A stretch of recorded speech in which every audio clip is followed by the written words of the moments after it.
برو من دیگه خطیت آشنا نمیشم همین ازم تمام همین آدمای سالینمی داشتگی بگن گناه با دیوانه تو دیوانه نستی؟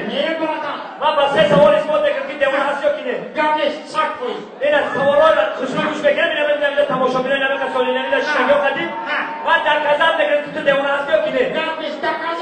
یکم سوال در نمی رفته ایستاده یکی یکی در درونی لای یک کرتای سفید در گفتگی همون کرتای سفید رو چیکار میکنی؟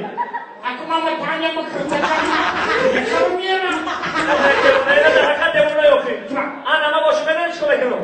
یک شما کنه گیرم همون کرتای را در درونی لای بردارم داری پکه در بار میکنم ببرم خونم سترن ماشینه خطی بشون و تو کش میکنم ببشون تو میگه بده نمیتون بود تو کشتاش نمیده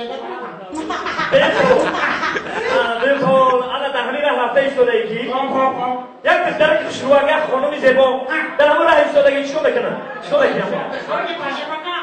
دیوانه شد یک شروعگه میگیرم دخترگه میمرم در درمی پاکت میندازم میبرم میشونی تو کش میکنم میپسم انا بابا شما نمیشه چیکار میکنی؟ اول همون دختر که چشمکی میکنم دیلکش هم میام همه براشنیم خیلی سالینمی ها تماشا من برای پردوشگه کرده که داشتن هفته سایتی میگی که من میگم ینگر